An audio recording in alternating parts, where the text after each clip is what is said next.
Hi, welcome back in the second video of the inhibition effects which we want to talk about and their effects on the Michaelis-Menten plots.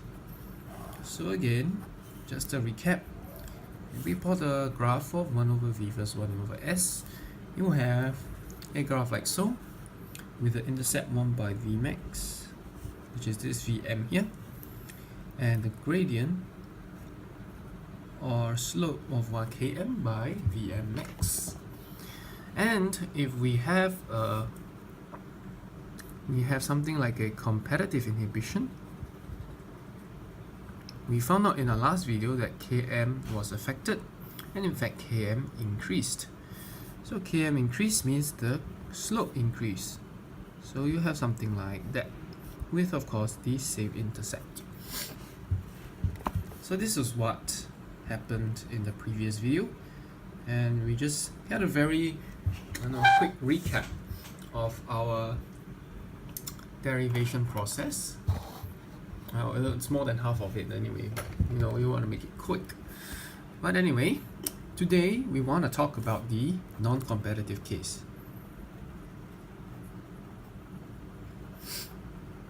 So the non-competitive case, what are we looking at? Say we have E plus S plus I. Now, in a non-competitive case, you can have the enzyme inhibitors complex forming, and this will be Ki, and this will be, left-hand side will be in equilibrium with the enzyme substrate complex plus I, but this will also be in equilibrium with ESI at the same equilibrium constant Ki, and this is K1, and this will be K2 into E plus P plus I. What's the effect on the Michaelis-Menten equation? Well, let's take a look. So we have our standard equation as shown over here. Okay, and this actually came from K2 into ES. So this is our standard equation, but if we take this ES for the non-competitive case, then we'll have to do a little bit of, so what are we looking at now? We're looking at this ES enzyme balance, which is E naught minus E minus EI minus ESI. Okay, so we want to convert all these terms into the ES term. The ES term here, K2 into ES, using our enzyme balance and of course our equilibrium constants. And as we found out in our last video, we have K1 equals to E S over ES. So this one can be immediately turned into the equation in the ES form. Then you have Ki equals to E into I over EI. Okay, and last but not least, you have K1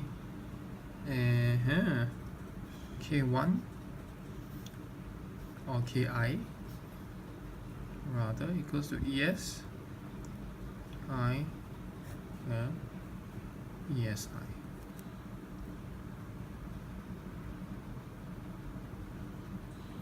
So I and this can swap places, then you have ES being the subject. So I mean, for these two, these are quite straightforward. Yep, quite straightforward.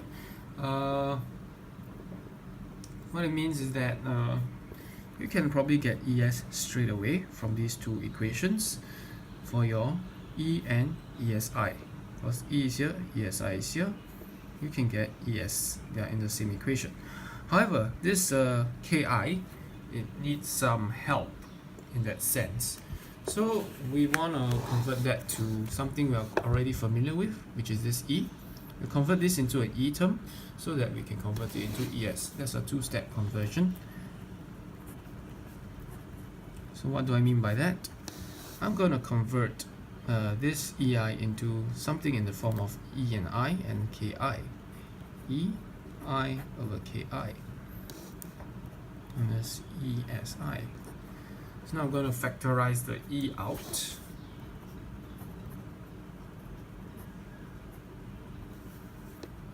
Minus E1 plus I by KI. And of course I can do the same for ESI. I can convert this ESI straight to ES.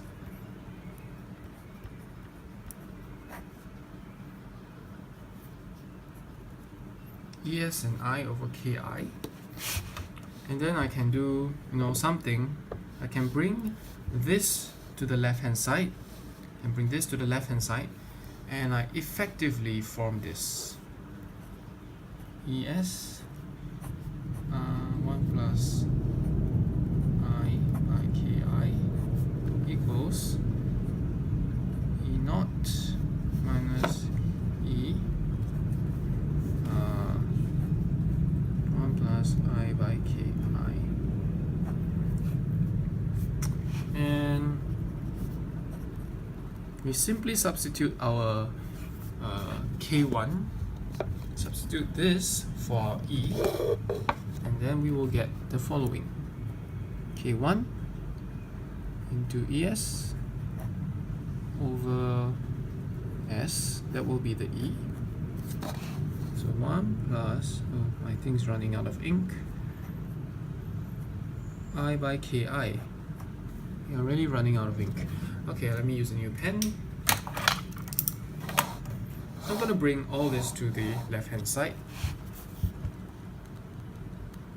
ES 1 plus I by KI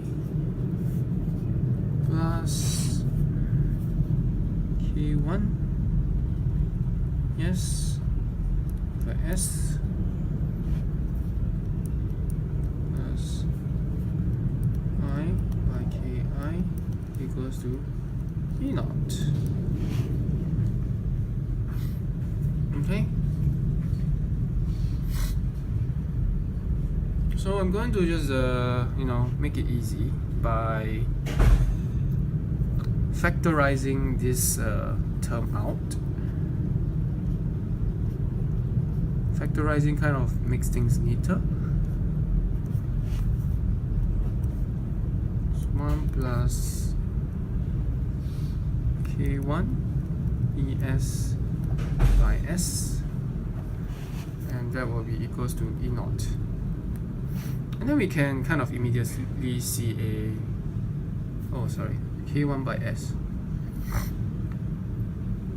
And we can immediately see a pattern if we just divide everything by this side. Oh, never mind. We'll just continue the math. We'll see where that leads us, yeah?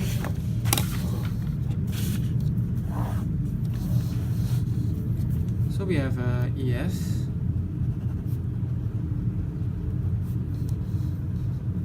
equals, I'm going to bring all this you see here, all this down to the right hand side.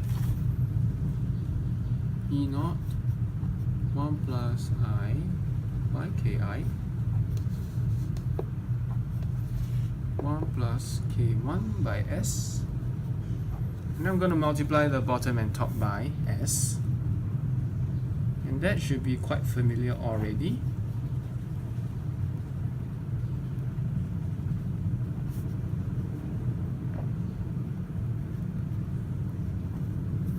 Okay, so basically we're almost there. The bottom and top look very familiar except for this bracket term, but this bracket term is quite easy. We don't have to expand anything out.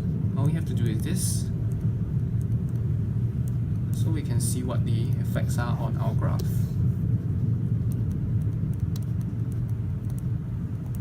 So we have a E naught apparent into S plus K1. Alright. So E naught apparent is this E naught over this inhibition term here, 1 plus I by Ki. And of course, E naught apparent is less than E naught. Less than E naught. So how does that affect our graph? You can see this Vm here, this Vm, and that is equals to K2 into E naught. So if E naught is less, the Vm apparent, E naught apparent is less, then Vm apparent is also less. So therefore, just multiply K2 to both sides. Cos Vm equals to K2 into E naught.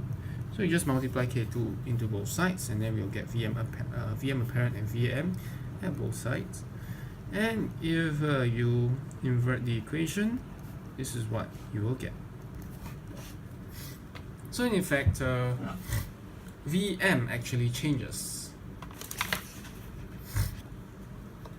Okay, Vm actually changes, and also the slope also changes because Vm affects both the intercept and slope. But then you ask, how are we going to draw the new graph? Well, we have 1 over V, 1 over S. Now how are we going to draw the new graph, right? So 1 over V equals 1 over Vm apparent plus Km, which is the same over Vm apparent 1 by S. Now we know that our slope increased and our intercept increased. So this is our old intercept, and this will be our new intercept. Vm. So both are the inverted forms. Yeah, so how are we going to draw our slope? Well, instead of using the y-intercept, we can use the x-intercept. Or we can actually call this the 1 over s-intercept, actually. So this is just the way we call it is the x-intercept, but it's actually an intercept of 1 over s because there's no x here. And that's the correct way, but yeah. So in this case, we set y equals to 0, or this 1 over v to be equals to 0. So we have this term.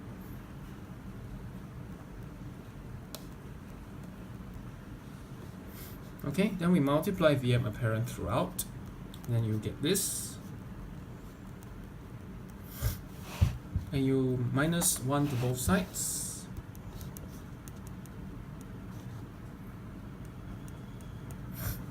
Okay, and you'll get this.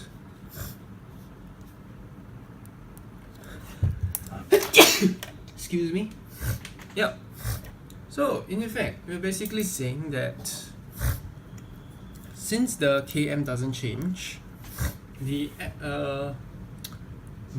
horizontal intercept doesn't change as well. So in effect, if this is our original graph, where Km minus Km is here, this will be our new graph. It's the original and non-competitive.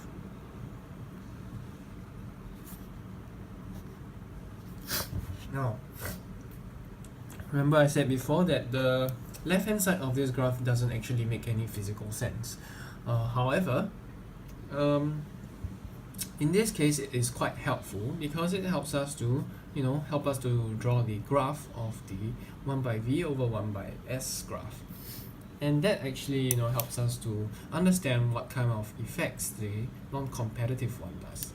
So if I want to overlay the competitive one, you have something like this.